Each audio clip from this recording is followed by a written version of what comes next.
මේ වැටෙන්නේ. මාළුවෙන් මාළු. දැන් ඕවා නිකම්ම තියන්නේ නැතුව ඕල පුළුවන් හයි කරන්න ටර්බයින් එක. දැන් ඕක කරගෙනවනේ.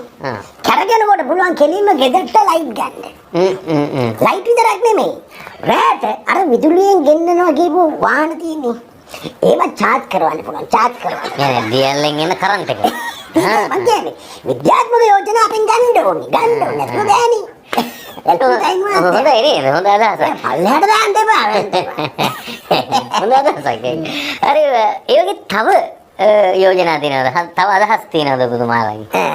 ඇත්තම කියනවා නම් once upon a time වෙලාවද? මොකද්ද? නෑ ටයිම් කිව්වේ.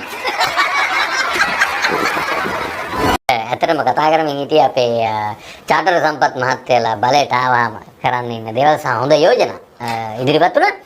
මේ වැලන්ටයින් මහත්තයා කොස් ගහේ ලේන දුවනවා වගේ දුවලා වැඩක් නෑ. මේ චාටර් මහත්මයා නිකන් මගේ කාලේ ගන්න එපා. දැන් මේ ප්‍රසන්න මහත්තයා මගේ පැත්තට ඇවිල්ලානේ ප්‍රශ්නේ ඇහුවේ. එයාට ඉඩ දෙන්න මගෙන් අහන්න. ඔව් අපි දැන් අපි වැලන්ටයින් මහත්තයාට අවස්ථාව දෙමු. මොකද වැලන්ටයින් මහත්තයා ගොඩක් කලා නිහඬව හිටපු නිසා.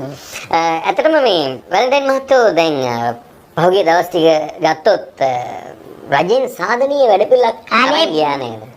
මගෙන් අහගන්න එපා සාධනීය. දැන් මේගොල්ලෝ මොනවද කළේ? කැබ් ගෙන්නුවා.